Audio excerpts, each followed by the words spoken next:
The Family Life Kids Corner podcast is made possible by listeners like you. I'm pretty excited for this week's episode. Really? Why is that, Travis? I mean, they're all good. You won't see me dissing any of them, but this episode, it's got promise. Yeah? You didn't look at the topic schedule, did you? That joke would have landed if you had. Is it about promises? It was about promises. Yeah, my fault. Got busy, you know. Just start it up. I'll start it up. Ladies and gentlemen, boys and girls, welcome to the Big Top, the circus, the greatest show on the planet. Do you have to do that right this second? Do what? We're practicing our death-defying trapeze routine here, and it's kind of hard to focus with you bellowing down there like a herd of elephants. I've got to practice too.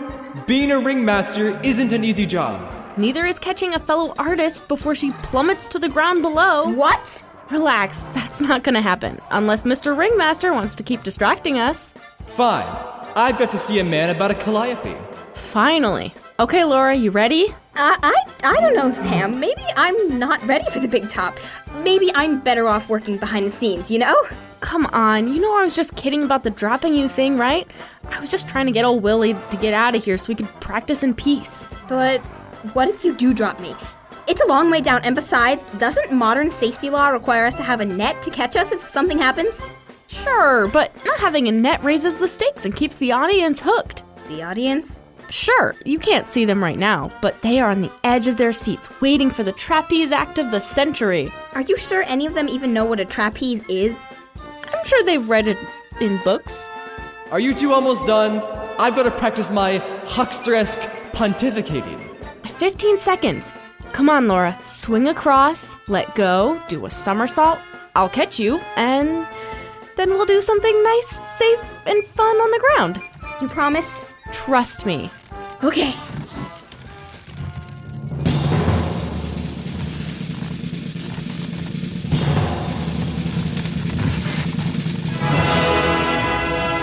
We did it! Yeah, that was all you, girl. Whew.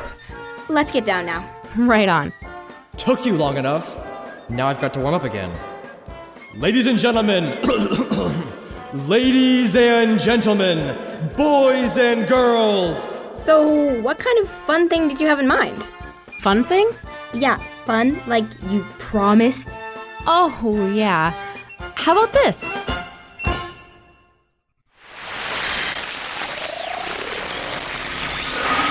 And that concludes my presentation on the history of traveling circuses in the late 18th century. Thank you. Well done, Will. I think your public speaking teacher will be pleased. You don't think it's too boring of a topic, do you? It's a lot of dates and business agreements and stuff. It's true that the subject matter can be a little dry, but the way you presented it made me feel like I was part of the action. Great, thanks. So any critiques? Yes, so let me look at my notes. Hey, guys. What's going on in here? Are you auditioning for a play or something, Will? Not quite, Laura. This is for my public speaking class. Ugh, public speaking. Gag me with a spoon. Do what now? Sam just means she probably didn't enjoy that aspect of school. I'm not alone. Lots of people hate it. I don't. I mean, it makes me a little nervous, but Mr. Jacobs said he'd help me out before my presentation on Monday. Help you out? What's he gonna do? Hold up cue cards? Hardy-har. What are you girls up to today? My schedule's clear. Yeah, mine too. We were just gonna hang out. Sounds great. There are donuts on the counter in the kitchen if you'd like a couple. Score. You want one, Laura? Just bring the box, Sam. Got it. So, your notes, Mr. Jacobs? Oh, right. So I like the beginning. Setting the stakes high right at the start grabs people's attention, but I would give yourself somewhere to go from there. If you start at the top, the only way to go is less interesting. Got it. So maybe don't start with the trapeze artists. Just a thought. Not that this isn't a fascinating discussion, but do you mind if we listen to the radio? Not at all. The remote's over on the couch. Great.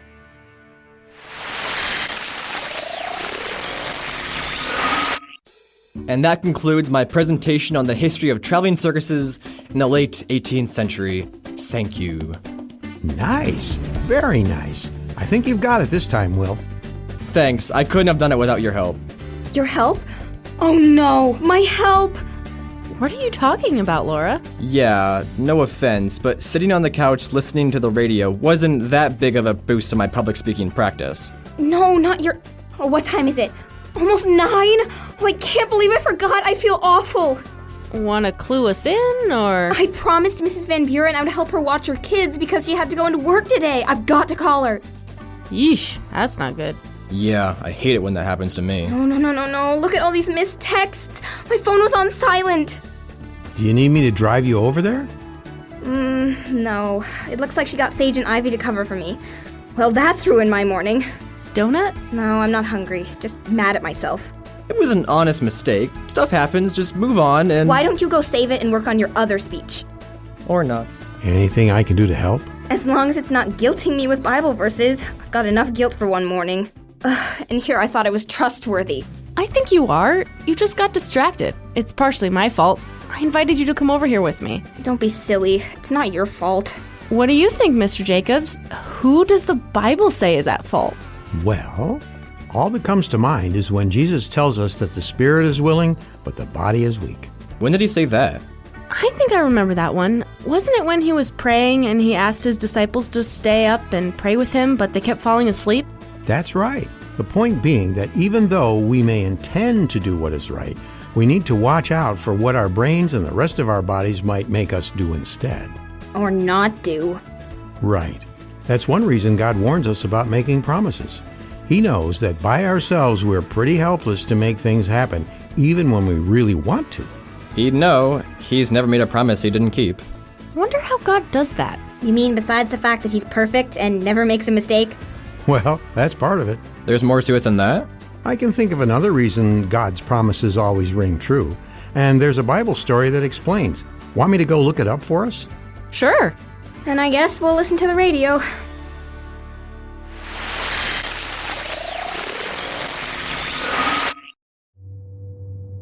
Oh, hello there.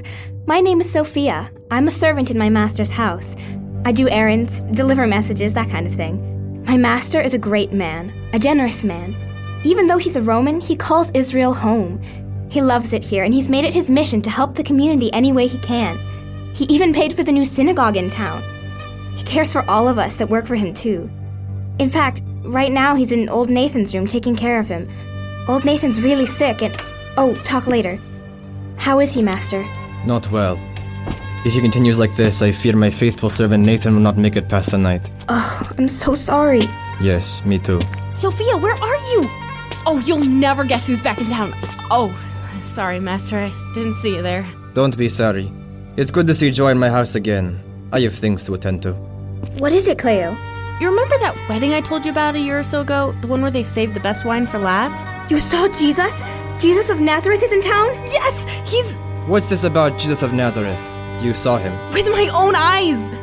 I see. Cleo and Sophia, I need you to take a message to him. He's Nathan's only hope. Yes, Master. Follow me.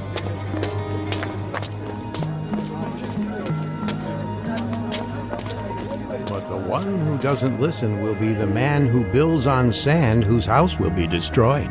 There he is. Don't just stand there. Give him the message. Oh, right. Teacher, I have a message for you. A message for me? Very well. Come forward, Sophia. You know my name? Can I see the message? Oh, yes, of course. It seems to me your master wants me to heal his servant. Tell him I'm on my way.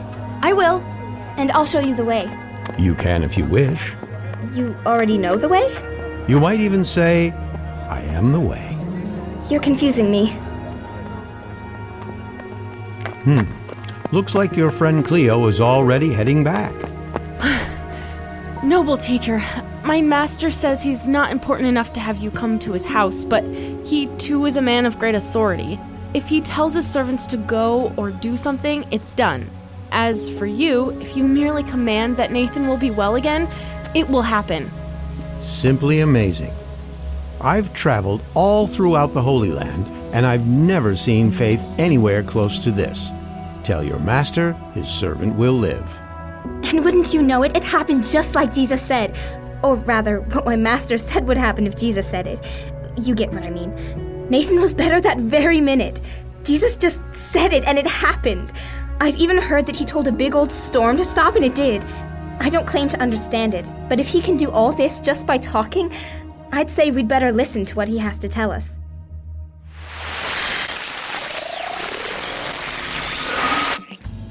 How'd you like the drama script, kids?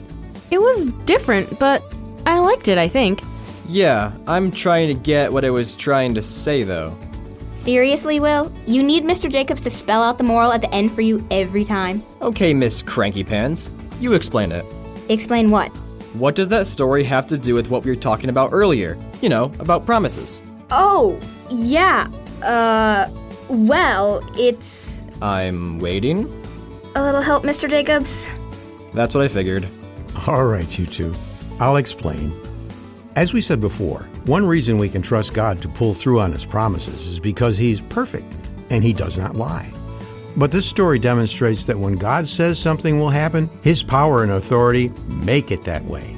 Kind of like in Genesis 1 when he commanded the universe to happen and it happened. Sam's right. God's words are law, and when he promises us good things, what's going to stop them from happening? I mean, nothing? It kind of goes the other way, too. If he promises us that there will be bad things ahead, they will happen, right? Definitely. But like it says in 2 Peter 3:9, John 3:16, Romans 10:13, and almost all of the books of the prophets, whenever God gives a warning of bad things, he tends to promise a way to be saved from them. Cool. Yeah. What's the matter, Laura? Oh, I don't know. I guess I just thought we'd learn more about keeping promises and how it's important to be trustworthy. Well, you didn't want me to guilt you with Bible verses, and I'm pretty sure you know all that anyway. Sure, but do you at least have a Bible verse that I can look up about it? Well, how about Matthew 5:37? That'll put you in place, you rascal. Thanks. I should still go over and apologize for standing Mrs. Van Buren up. Hold up, I can drive you. Are you sure, Sam? Yeah, see you guys later. I better go too. Thanks for your help, Mr. Jacobs. Anytime, Will. You promise? We'll see. Want to get the radio on your way out? Yeah, I got you.